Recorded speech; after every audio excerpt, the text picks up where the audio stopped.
All right, Shalom. This is Brother Daniela coming back again with another lesson, giving all praises, honor, and glory to Yahawah, Bahashem, Yahweh Shai, Bahashem, Racha Hakwadash. Double honors to the elders and apostles, of Great Millstone, and Shalom to the hopeful elect brethren teaching and pushing this word in sincerity and in truth. Shalom.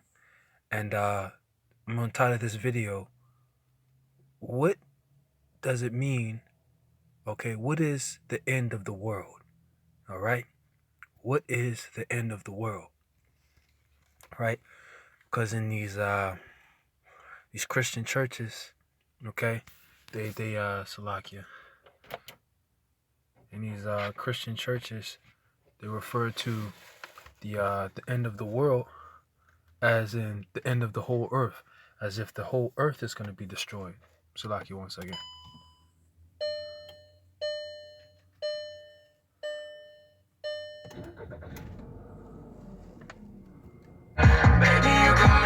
Salakia. Right, as if the whole earth is going to be destroyed. But in all actuality, the end of the world means the end of Esau's rulership, the end of this rulership, right? Now, at the time of Yahawah Shai and his disciples, it would be the end of the Roman rulership, which was still the Edomites. They were ruling back then, and they're on their last leg today, ruling again, right? And us, we're in subjection under them, right? So, let's get some scriptures. This is Acts chapter 1, verse 6. And it says, when they were therefore come together, they asked of him, saying, Lord, wilt thou at this time restore again the kingdom to Israel? Right? So the disciples are asking, will you set us up back again, in rulership, to rule over the earth, right? Let's get that word restore again, right? Which is apokthistemi, So like it says to restore to its former state, to be in its former state, right? Because at one point in time on the earth, during the time of David and King Solomon, we had rule over everything. We had all the nations in subjection unto us as tributaries. And we had power and an influence in the earth. All right, because the laws, statutes, and commandments of Yahawah Ba'ashem Yahweh Shai were implemented. So restored to its former state. Right? So let me see here. Right, verse 7, and it says, and he said unto them, it is not for you to know the times or the seasons which the Father hath put in his own power. Meaning that the only one who's gonna decide when the end comes is the Heavenly Father, Yahawah. Everything is going on his time. He's making these prophecies come to pass, but on his time. So let's get Matthew 24, right? Because in the beginning of Matthew 24, they're asking the same thing. And Salaki, this was the scripture I really should have started off with. So this is Matthew chapter 24 and verse 3. It says, and he said, and as he sat upon the Mount of Olives, the disciples came unto him privately, saying, tell us, when shall these things be? And what shall be the sign of thy coming and the end of the world? Right. So what does this mean? Well, they're basically asking them, what's going to be the tokens, to let us know that you're on your way back, And the end of the world, like I said before, is the end of a rulership of Esau Edom, It's the word for world there is aeon, It says forever, an unbroken age, perpetuity of time, eternity. It says the world's universe. It says a period of time. All right, age, right? So now, when you actually look up the word age, let's get it on the Google. Let's get it. Age. Definition. Let's get it. So now when you look up the word age,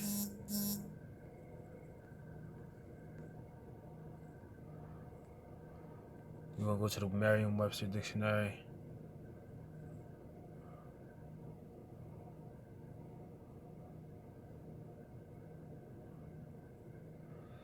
It says the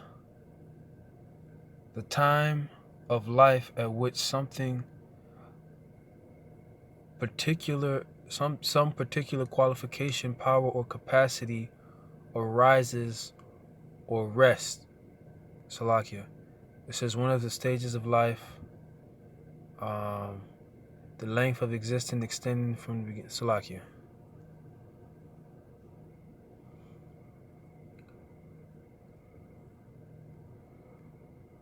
There's a definition in here I'm looking for.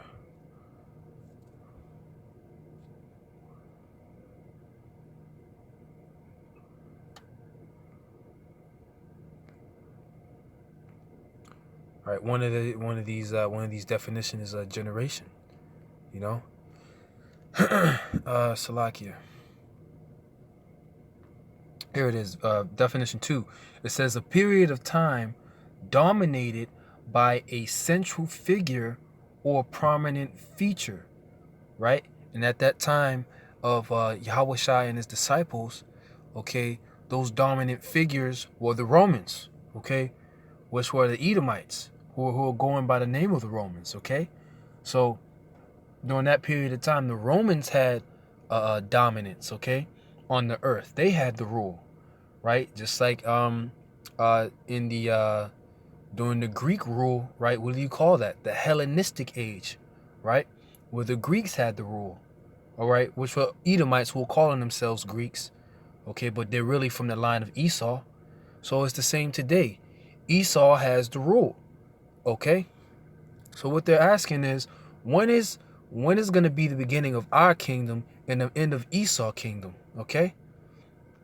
So that's what it means when they say the end of the world. Because as we know, okay, according to the scriptures, okay, the earth is not going to be destroyed. You're going to have different parts of the earth that are going to be burned to the ground, but the earth as a whole is not going to be destroyed. This is Ecclesiastes chapter 1 and verse 4. It says, one generation passeth away. There you go. All right, the generation of these Edomites, okay, in rulership, they're going to pass away. Right, and ultimately after their 1,000 years of slavery, they're going to be completely exterminated. All right, it says one generation passeth away and another generation cometh, but the earth abideth forever. There you go.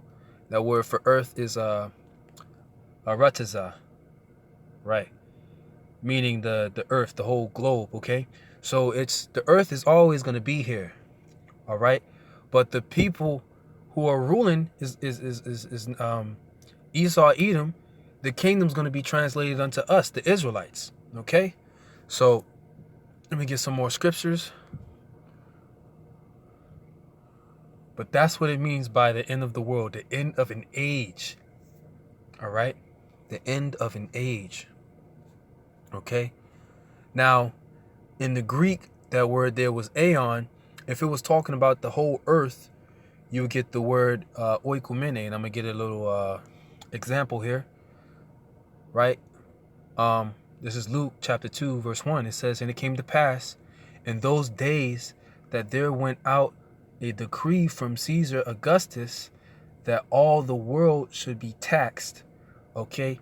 Now, the word for world here is oikumene, okay? It says the inhabited earth, okay? So this is talking about the entire earth, all right?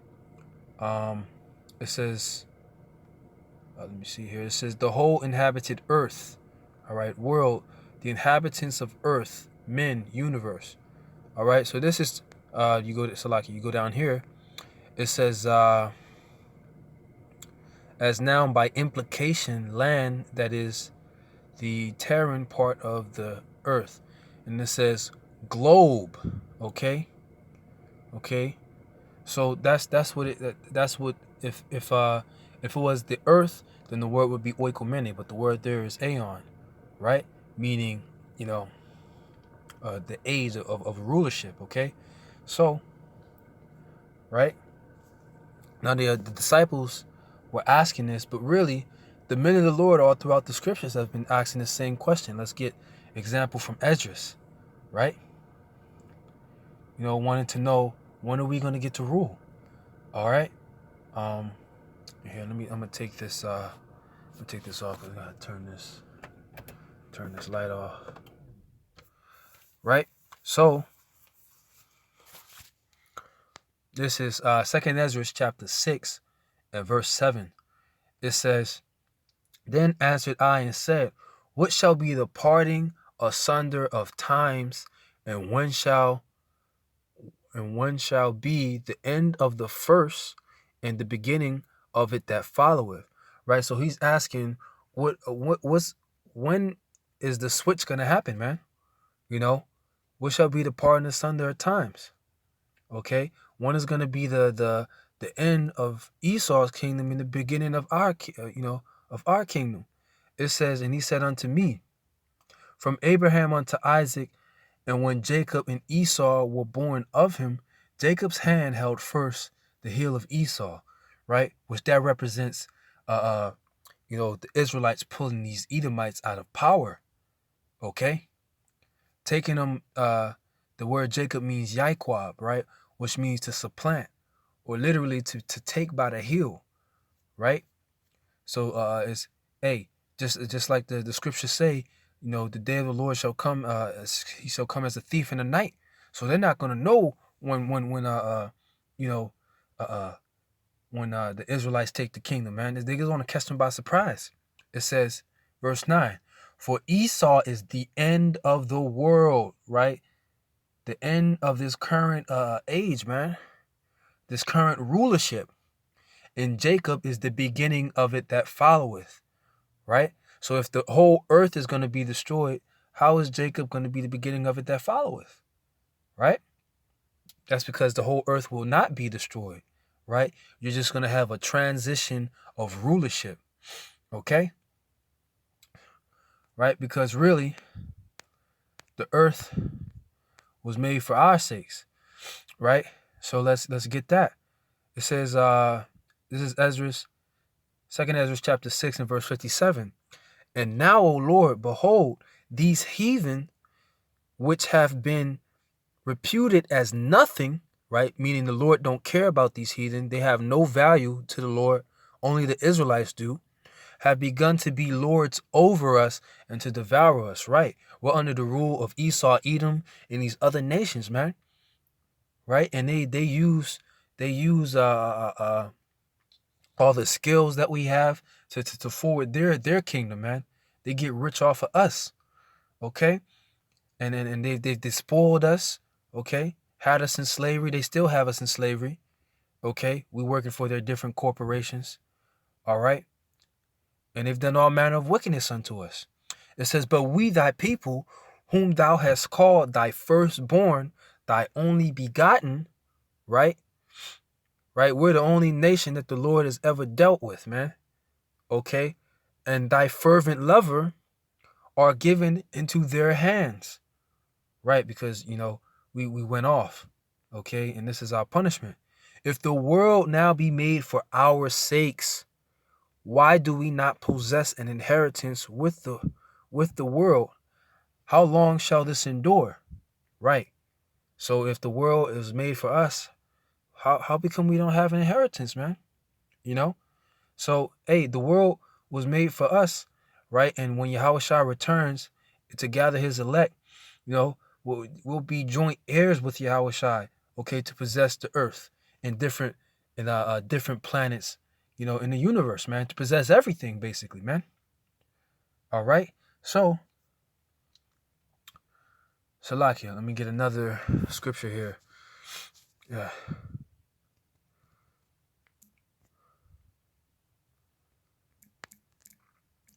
One people to another.